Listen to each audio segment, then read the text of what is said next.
Hi friends, welcome to Shri Haribaba vlogs.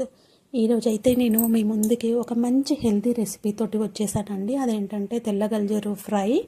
Actually జనరల్గా తెల్ల గల్జరు ఎందుకు వాడతారంటే యూరిన్ ఇన్ఫెక్షన్స్ తగ్గడానికి వాడతారనమాట. ఈ కాలంలో ఈ రైనీ సీజన్లో అయితే మనకి తెల్ల గల్జరు ఓపెన్ ప్లేసెస్లో కానీ పొలాలలో కానీ చాలా బాగా వచ్చేస్తుందండి. మనకు మార్కెట్లో కూడా అవైలబుల్గా ఉంటుంది.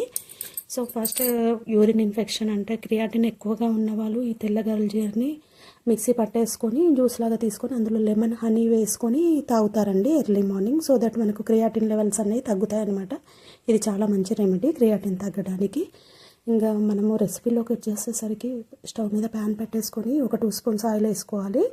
ఆవాలు జీలకర్ర వేసుకోవాలండి. అవి వేగాక కట్ చేసిన పచ్చిమిర్చిని వేసుకోవాలి. దాంట్లోకి వెల్లుల్లి కూడా వేసుకోవాలన్నమాట. కరివేపాకు కూడా వేసుకోవాలి. అవన్నీ వేగాక పసుపు వేసేసుకోవాలండి.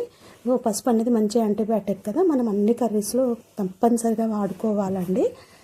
ఇప్పుడు దీంట్లోకి మనము కడిగి కట్ చేసి పెట్టుకున్న తెల్ల గల్జరు ఆకును వేసుకొని అలాగే ఒక 10 నిమిషాల ముందు నానబెట్టుకున్న పెసరపప్పును వేసుకోవాలన్నమాట. ఈ తెల్ల గల్జరు ఆకులో నుంచి వచ్చిన వాటర్ తోటే మనకి పెసరపప్పు ఉడికిపోతుంది అనమాట.